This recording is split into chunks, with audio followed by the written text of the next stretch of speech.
किस तरह से कश्मीर की तस्वीर बदल रही है। धारा 370 हटने के बाद किस तरह से विकास के पथ पर लगातार आगे बढ़ रहा है कश्मीर, इसकी एक वानगी आज देखने को मिल रही है। 32 साल बाद कश्मीर में सिनेमा की वापसी हो रही है। 90 के दशक तक वादी केवल फिल्म शूटिंग के लिए ही मशहूर नहीं थी, बल्कि बॉलीवुड फिल्मों की दीवानगी भी यहाँ बेहद खास थी। श्रीनगर के रीगल, खयाम, फिरदौस, नाज, नीलम, शिराज, पैलेडियम, ये कुछ खास सिनेमा हॉल थे जो हमेशा खचाखच भरे रहते थे। 1989 में पाकिस्तान प्रायोजित आतंकवाद का पहला निशाना वादी के ये सिनेमा घर बने। ये सबसे पहले इन्हीं पर निशाना बनाया गया। आतंकियों ने बंदूक के जोर पर सभी सिनेमा हॉल्स बंद कराकर कश्मीर की अर्थव्यवस्था पर गहरी चोट की। इससे अर्थव्यवस्था पर बड़ा नुकसान हुआ। लंबे अरसे बाद आज श्रीनगर में लोगों को बड़े पर्दे पर सिनेमा देखने का सपना पूरा हुआ है। श्रीनगर में सपना पूरा हुआ है बड़े पर्दे पर फिल्म देखने का। एलजी मनोज सिन्हा ने श्रीनगर में इस सिनेमा हॉल का उद्घाटन किया है। बेहद महत्वपूर्ण रहा है ये उद्घाटन। कश्मीर के कई जिलों में बन रहे हैं मल्टीप्लेक्सेस। कल पुलवामा और शोपियां में 2 सिनेमा हॉल्स का उद्घाटन हुआ था। तो कुल मिलाकर एक बड़ी सीरीज बन रही है वहां पर सिनेमा हॉल्स की, मल्टीप्लेक्सेस की। हिंदी सिनेमा का बेस्ट लोकेशन माने जाने वाला कश्मीर कभी देश विदेश की फिल्मों की शूटिंग के लिए जाना जाता था, लेकिन आतंकी साजिशों ने इस उद्योग को खत्म करके लाखों लोगों को बेरोजगार कर दिया था।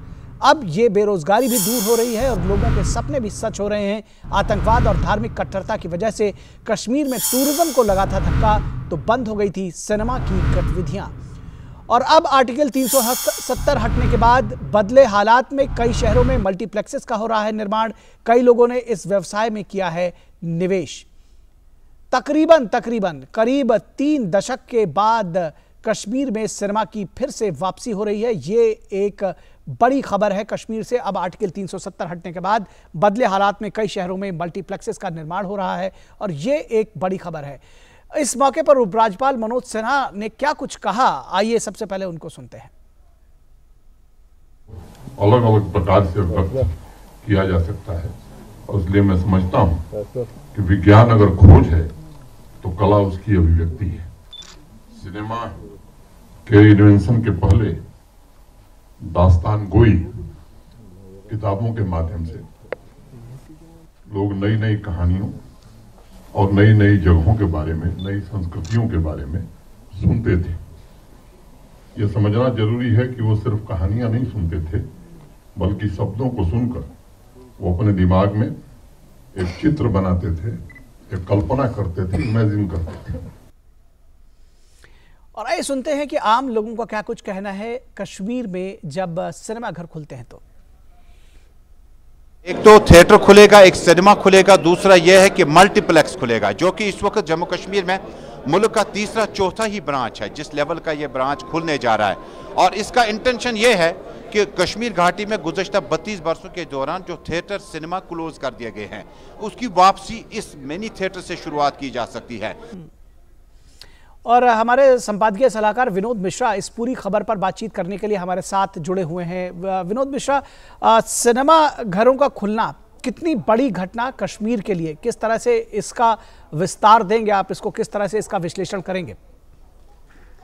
तो आप कह सकते हैं कि ये बदली फिजा की एक नई सुगबुगाहट है जो कश्मीर में आज सिनेमा की बात आप करते हैं तो आप याद कीजिए कि 70 के दशक में, 80 के दशक में आपके हिंदी फिल्मों के जितने भी लोकेशन थे उस म्यूजिक के, चाहे वो शम्मी कपूर हो, राजेश खन्ना हो, अमिताभ बच्चन हो, सारे फिल्मों के आपके उस म्यूजिक के अगर आप आज भी देखते होंगे उस रूपहले पर्दे पे, तो आप कहीं ना कहीं वो कश्मीर के ही वो सीन आपके साथ सामने में होगा। तो ये कश्मीर किस तरह से इस देश में और खास करके बॉलीवुड के लिए इम्पोर्टेंट था, आप इस बात को महसूस कर सकते हैं। ये कोई भी सिनेमा बगैर कश्मीर के लोकेशन से आपकी पूरी होती नहीं थी। और उस कश्मीर में किस तरह से एक साजिश हुआ कि आप वो देखिए कि 90 की दशक आते आते एक बार आतंकी संगठन ने इस बात को एक तरह से कहा कि ये अन इस्लामिक है और कश्मीर में सिनेमा को, एक पूरे उद्योग को उसने एक तरह से टारगेट बनाया।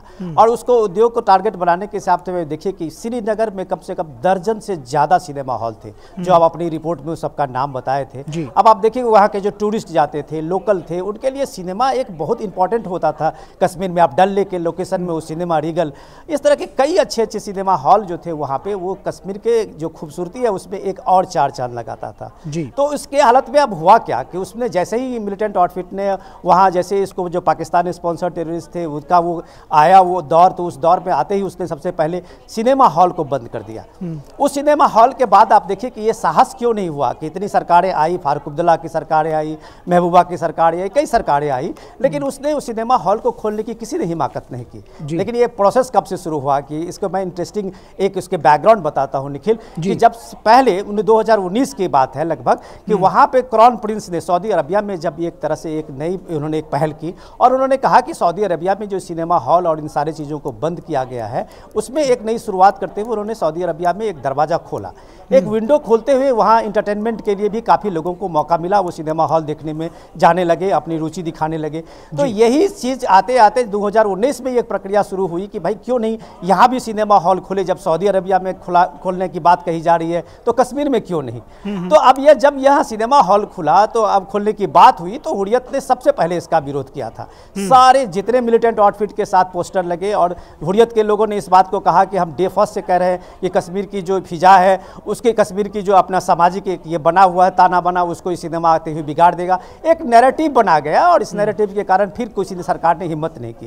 लेकिन कहते हैं ना कि मनोज सिन्हा ने जो ये बात कही, मैं उन्हीं की बात को दोहराता हूँ कि पीस जो है वो खरीदी नहीं जाती है, पीस स्थापित की जाती है। तो ये आप यार देखिए कि ये सबसे बड़ी बात यही हुई है इस दौर के डेवलपमेंट कि आर्टिकल 370 एब्रोगेशन के बाद जो आप पीस जो यहाँ पे स्थापित हुई है इसका नतीजा है कि आज कश्मीर में ये मल्टीप्लेक्स खुल रहे हैं, ये श्रीनगर का पहला सिनेमा हॉल आज शुरू हुआ है। तो एक ये नई तस्वीर जो आपके सामने में है वो एक नए दौर का आगाज करता है। निखिल, बिल्कुल निश्चित तौर पर जो कहा जाता है कि where there is a will there is a way, तो उसको करके दिखाया गया है मनोज सिन्हा की अगुवाई में। किस तरह से आप देखते हैं कि ये जो सिनेमा है कश्मीर में, घाटी में, ये लोगों की हसरतों को पूरा करेगा? अर्थव्यवस्था में तो जो बदलाव लाने की बात है वो तो है ही, किस तरह से एक मैसेज देगा कि घाटी में, कश्मीर में 370 हटने के बाद नॉर्मलसी आ रही है और अब लोग सिनेमा देख रहे हैं, पर्यटन बढ़ रहा है, तमाम विकास की जो रफ्तार है वो धार पकड़ रही है, तेज हो रही है। निखिल, अब आप जाएंगे जब कश्मीर, आप किसी डल लेक पे आप जाएंगे, शिकारा चलाने वाला हो या वहाँ पे वो हाउस बोट वाला हो, वो आपको कोई ना कोई एक फिल्म का वो पुराना संस्मरण आपके सामने में रखेगा। उस शम्मी कपूर की यादें आपको सामने रखेगा, दिलीप कुमार की बात कहेगा, शशि कपूर की बात करेगा, अमिताभ बच्चन की बात करेगा। मतलब आप कह सकते हैं कि फिल्म इंडस्ट्री की एक तरह से वो एक बना हुआ था, एक सेंटर बना हुआ था और वो हर आदमी अपने को एसोसिएट करता था। आप जान सकते हैं कि कश्मीर में जो एम्प्लॉयमेंट की पॉसिबिलिटीज वहाँ कम थी सरकारी नौकरियों के अलावा, तो वहाँ सिनेमा उद्योग जो है वो बड़े तबके को एक बड़ी तरह से रोजगार का मुहैया करता था। खास करके बात निखिल, हम लोग ये बात भूल चुके हैं कि कश्मीर जो है, आप देखिए कि पिछले 3 दशक की हमारी जो पीढ़ियां होगी वो भूल चुके होंगे कश्मीर में कोई सिनेमा, थिएटर, आर्टिस्ट या आर्ट जैसा भी कोई चीज़ें होगी। तो मैं उनको याद दिला दूं कि कश्मीर में इतने थिएटर एक्टिविटीज़ थी कि बॉलीवुड के कम से कम ज़्यादा जो स्क्रिप्ट राइटर थे या सीरियल्स के राइटर थे वो या थिएटर आर्टिस्ट, डायरेक्टर थे, वो कश्मीर से ही आते थे। लेकिन उस परंपरा को एक तरह से पूरी तरह से खत्म कर दिया। तो ये आज जो मनोज सिन्हा कह रहे हैं कि कश्मीर की जो अपनी रिवायत है, जो कश्मीरियत की शानदार एक परंपरा है, उस परंपरा को भी एक बल मिलेगा और संस्कृति को, कला को एक बार फिर से निखरने का मौका मिलेगा। तो आप कह सकते हैं कि इसके साथ हजारों हजार लोगों की रोजी रोटी भी जुड़ी हुई है, जो रोजगार मिलेगा, तो वो भी एक नए कश्मीर में एक तरह से आप कह सकते हैं कि एक नया सौगात मिला है आज ये श्रीनगर में सिनेमा हॉल खुलने से। निखिल, बिल्कुल, तो कश्मीर को नई सौगात मिली है, नई शुरुआत हुई है कश्मीर में। बहुत शुक्रिया विनोद जी इस तमाम बातचीत और जानकारी के लिए। और कश्मीर इसी तरह से प्रगति के पथ पर आगे बढ़ेगा, ऐसा हम सबको विश्वास है, हम सबका हौसला है। और इससे पहले कि हम इस कार्यक्रम को ख़त्म करें, जब बात कश्मीर की हो रही है, कश्मीर में फिल्मांकन जो हुआ है उसकी बात हो रही है, तो एक आपको गाना सुनाते हैं, दिखाते हैं कश्मीर की कली फिल्म का। आप इसको देखिए और हमें दीजिए इजाज़त। नमस्कार।